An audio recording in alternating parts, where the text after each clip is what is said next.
As individuals experience a descent into insanity, it occurs within their own minds, unable to be seen through the naked eye.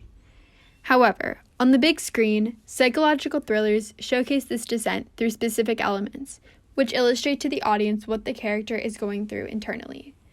According to Masterclass, a psychological thriller is a subgenre of thriller that explores the psychology of its characters, who are often unstable. What makes a thriller psychological is that the biggest questions revolve around the minds and behavior. In most psychological thriller films, we find common elements that are used by the filmmakers in order to showcase the unstableness of the characters. These specific elements include themes such as existence, death, identity, and purpose. In addition, they include cinematic elements like close-ups, low-key lighting, continuous follow shots, and others. These elements are used to create tension between the characters, foreshadow sinister events, force characters to question their reality, and create fear within the audience.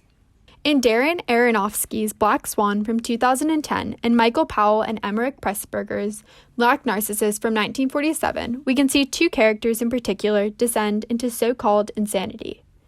Black Swan, a psychological thriller from the United States, centers on Nina Sayers, a 28-year-old woman whose life revolves around ballet. When we are introduced to her, she is living with her mother and has been sheltered her whole life.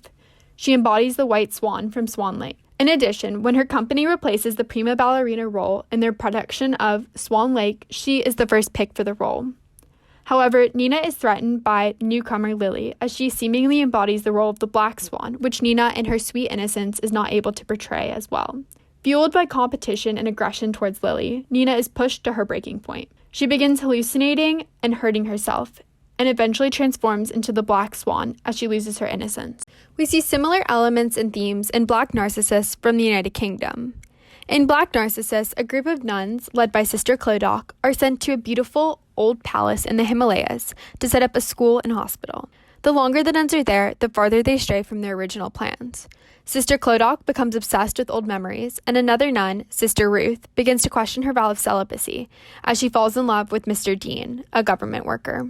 After Sister Ruth's accidental death, the nuns are forced to leave, unsuccessful in their quest, but driven to a point of insanity. These films are both relevant to the film genre, as they are both psychological thrillers that portray conflict within the characters' minds.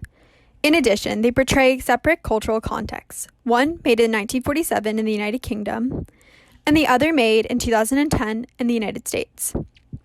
However, they portray similar themes and conflicts, despite being made at different times and in different countries where different technology was available. When considering both of these films, it begs the question, to what extent do Black Narcissus and Black Swan use elements of the psychological thriller genre to show the character's descent into insanity? Both Black Swan and Black Narcissus use point of view in order to show the character's pursuit for perfection, which is an element of psychological thrillers. Black Swan consistently uses wide follow shots from behind Nina throughout the film in order to show Nina's point of view. Nina's point of view situates the audience in a place where they are better able to understand her perspective, as she will do anything to remain in control and accomplish her goal. When Nina has lost complete control, we see a follow shot in her point of view. This is so we can see the fallout from losing control and seemingly distancing herself from this pursuit of perfection. Similarly, the very end of the film is also in Nina's point of view. She is situated higher than everyone else because in her mind, she has reached godlike status. She has this god complex, having finally achieved perfection. The camera then switches to Nina's point of view from the ground, with everyone looking down at her because she was only able to succeed in her pursuit for perfection for a moment. As David Hart put it, in the end, Nina reaches the perfection that she seeks. She becomes both the white swan and black swan. She masters the emotion of the dual role. There's just one small hitch in all of this happiness. Perfection is something that can be grazed with our fingertips but never held onto for more than a moment.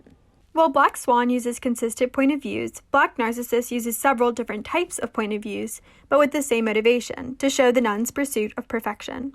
In the beginning of the film, the use of a high angle puts the audience in the metaphorical point of view of God, as he is looking down upon everyone else.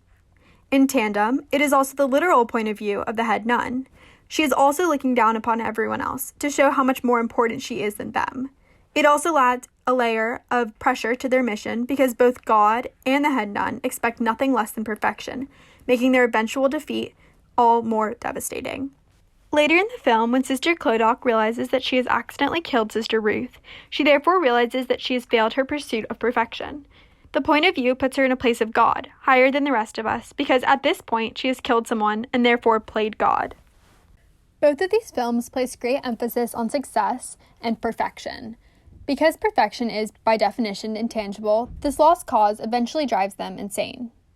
The audience can feel how desperate the characters are, emphasizing how logical it is that they would be driven mad by their quests. The next comparison point between the films is the internal conflict shown through close-ups of the characters' faces. Both filmmakers chose to show the up-close reactions of the characters when there is a major development in the character's story. In addition, internal conflict is a primary element of the psychological thriller, as it states that the main conflict is within the character's own mind.